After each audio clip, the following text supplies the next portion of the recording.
Good morning, Santa Clarita. You're listening to a KHTS special broadcast. I'm your host, Alex Urbina, right here in your hometown station, AM 1220 KHTS. Today we're talking about a recent incident that occurred in the Santa Clarita Valley last week.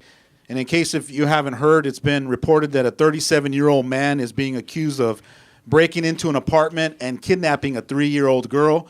Apparently, he entered an alleyway, removing the window screen of a Newhall apartment. Inside the room were 2 young girls, including a 3-year-old. It's reported that the intruder allegedly grabbed the 3-year-old and left. The older child who saw the kidnapping called out to her father, and the family called 911. It's also reported that the victim's father and uncle then went searching for the kidnapped girl and allegedly found her in the defendant's arms. By then, sheriff's deputies had arrived to the area, recovered the young girl, and arrested the man in connection with the kidnapping. The investigation also revealed another attempted kidnapping in which the same man allegedly tried to lure a 9-year-old girl as she was walking with her mother about an hour before the incident. And joining me in studio today, we have Mr. Jonathan Kraut. He's a private investigator and a seasoned veteran in this field and has overwhelming experience when it comes to missing persons. We also have Jeremy Steffen with Adage IT. He's an expert when it comes to information technology. He helps businesses with computers, networking, and even surveillance. And I've asked him to come in today to talk to us about surveillance cameras and how to better protect our families in our homes. Also, Deputy John Dubin from the LA County Sheriff's Department will be calling in shortly to join us and contribute his wealth of knowledge and wisdom. So, gentlemen, what's the lesson to be learned here? Well, if I may, Jonathan here. Hello. This gentleman who was held for kidnapping and other felonies has 12 prior criminal convictions. Most of them are petty, DUI, petty theft, shoplifting, but he's still out free, running around trying to steal children. So he earned his way up to this spot. He basically graduated to the level of where he felt, I don't know if you would call it courageous or confident, but brazen enough to go into someone's home and steal a child. Well, something that he wanted for himself is really what a crime is. A crime is a selfish act. Either you take it from another person or you damage yourself. And so his habitual offending of every year or every 2 years being arrested and convicted for some crime obviously is escalated over time, and our judiciary has done nothing about it. When I first heard this story, as it was breaking, I looked over at my good friend Jerry Cerati Goldman, and I said, had this guy not had they not caught him, we'd be on a manhunt. We'd be looking for, to try to find this child, and it would have escalated to a whole nother level. Well, luckily the child's sister was present, and the family was quick to react. But the odds are that if there's an abduction, you wouldn't know for maybe 20, 30 minutes. And so we're very lucky that the police were right there, the family was right there, and there was instant action to get the girl back. I mean, this was almost like, textbook. It was perfect the way it rolled out. You had family members that went running down the alley, apparently, and chasing this guy while they already called 911. It was almost like a team effort. And, sheriffs responded on time like they normally do and just handled business. But one has to ask the question is, why is this guy out running around free? Absolutely. And that's the question I really want to talk about today. I heard stories, and you can probably, shed some light on this, that, he has a criminal background, he has history, but he hasn't been punished to the point where he's learned anything or is in jail long enough to have that kind of wake-up call. And maybe there's not even a wake-up call available for people like this. Well, once you learn to be selfish and you think that crime is just a matter of, I do things for myself, maybe it's a crime, but I'm going to be myself and I can't help it. Once you get past that stage, and maybe that's at a teenage or young adult age, then you putting someone in jail and telling them it's wrong, you really can't make any adjustments externally. In other words, you can't create change by telling them right and wrong. The change has to occur from inside. Absolutely. And I have to assume that this guy is either has some psychological issues going on. There could be drug issues. There could be, all kinds of different things that are going on in his life where he stooped down, hit that rock bottom to where he was brazen enough to go into a home. We don't know his purpose, but one thing for sure is he's got drug paraphernalia convictions, DUI convictions. He's got petty theft. He's got shoplifting. All these what they call nonviolent crime. But we don't know the purpose of taking the girl. Maybe it was for money. Maybe it was for ransom. Maybe it was for some other nefarious intention. We don't know. But the fact that he's trying to take a 9-year-old the same day, that didn't work. So he goes after a 3-year-old.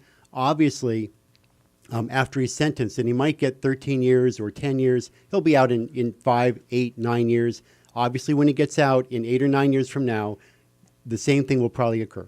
And why is that? Is that because we don't have a system set up to rehabilitate or transition people back into society where they're living amongst us and, thinking with common sense and being able to I guess we'll cover that when we come back. All right, I'll tell you what, let's take a break. When we come back from that, we'll continue. You're listening to a KHTS special broadcast right here in your hometown station, AM 1220 KHTS. And welcome back to a KHTS special broadcast. I'm your host, Alex Urbina, right here in your hometown station, AM 1220 KHTS. Joining me in studio, we have Jonathan Kraut, a private investigator, Jeremy Steffen, he's a network specialist at Adage IT, and joining us soon on the phone will be Deputy Josh Dubin from the LA County Sheriff's Department. And just to tee you up, we're talking about a recent kidnapping that just happened last week of a 3-year-old girl in Newhall.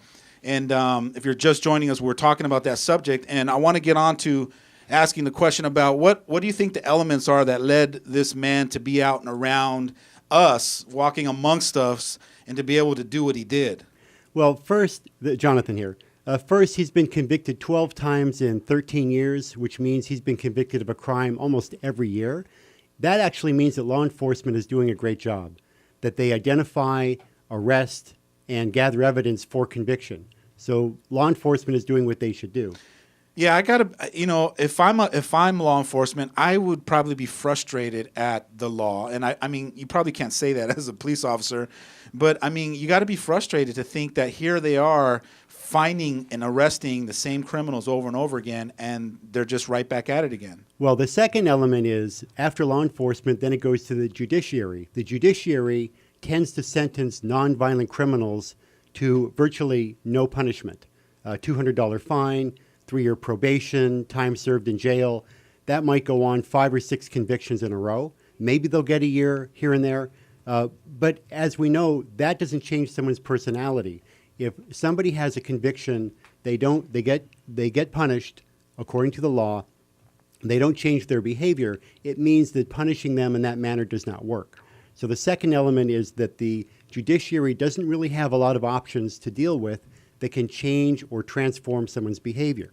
The third part is the correction system. Once they're in the correction system, in jail or in prison, they come out virtually the same. So our recidivism rate, the rate of return to jail is 70, 80%. In some countries, it's 1 or 2%. And that's because sentences aren't completed. Instead of doing 10 years, you'll do 7 or 8. Instead of doing a year in jail, you might do a week in jail. So in other words, sentences don't mean anything. The fourth component is that when a person's out again, we tend to ignore the actual new crime. For example, this gentleman may be on probation, so instead of being convicted of kidnapping, he might be convicted of violating probation, which means he gets probation.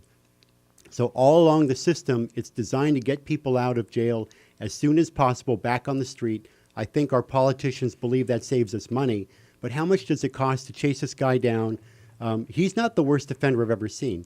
There are people with 15, 20 criminal convictions, and they're still out there right now, walking down alleys, looking for opportunity, and eventually they're going to do tremendous harm. I guess for me, my biggest wake-up call is realizing, and I have to keep catching myself and telling myself, I don't live in this little bubble and this world that I would like to believe that we're in, which is this safe environment, that we're in one of the safest cities in the world.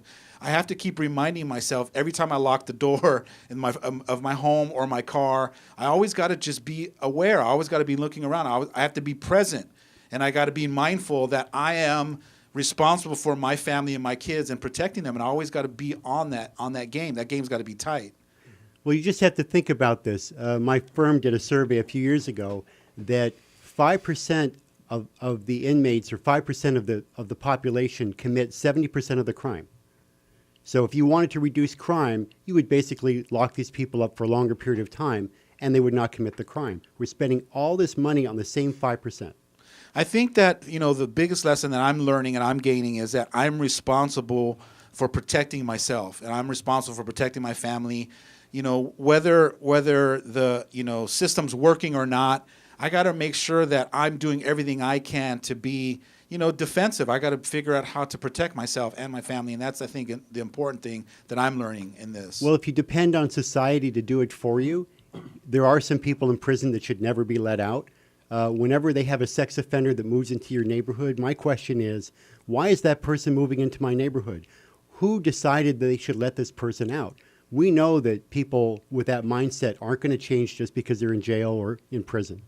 Absolutely. And also, I think it also takes a village, of people come together to say, we don't want this, or even to be aware or knowledgeable to know when they are moving those people into our neighborhoods. Well, it takes a village, but it also takes equipment. Sometimes you can set up equipment that can help you monitor extra eyes and extra ears. Absolutely. And that's why we brought you on, Jeremy, was to talk a little bit about like the surveillance. Do you get asked a lot to have people, put cameras around their system, their businesses and their homes? In the business, yeah. Hi, this is Jeremy Steppen. Yes, in the businesses, we get a lot of questions about that. I kind of tie as we're talking, I'm getting the sense this is kind of an opportunistic type. Some of these crimes. Same thing happens in the IT world, where if you take one simple step, at times it's a simple step that just deters. They're going to go to more of an opportunistic approach on that, and they're going to bypass you. Yeah. So it's basically set up. So what they're doing is, as this guy's walking down the alley, he's probably looking at the prime opportunity where he's not going to get caught, or where he is in the dark and he can do something that's stealth, right? Right. Yeah, because I would imagine, most criminal activity, it's not intelligent. They're just going for something that's simple. If you can provide any level of protection, firewall, in a sense, that's going to make them go to the next opportunity. Had maybe, in this case, had there been a security camera right there at the corner of the house or right inside the window, that would have been an immediate turnoff, I would imagine, and that opportunity wouldn't have been taken. I remember probably about 15 or 20 years ago, I remember this show. It was a reality show called How to Catch a Thief. And they hired this ex-burglar that they would follow around and have him break into homes, steal all your property. And then when the family came home, he would have all your stuff laid out there, and they would go over the value and everything. But what I loved about the show was as he was casing out a home, they followed him.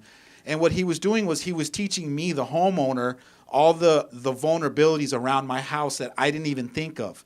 He was walking around and showing you, as a criminal, this is what I'm looking for. And he's showing every house that he goes to, he's showing the weaknesses and the things that they would be looking for to get into your home, to either steal your stuff or take someone from your house. That's the awakening, I think, that could be caused here for each other. Sure. Yeah. And property isn't the most important thing. Having a child That's right. abducted just like that's unbelievable. Absolutely. All right, stay tuned for more. You're listening to a special broadcast right here on your hometown station, AM 1220 KHTS.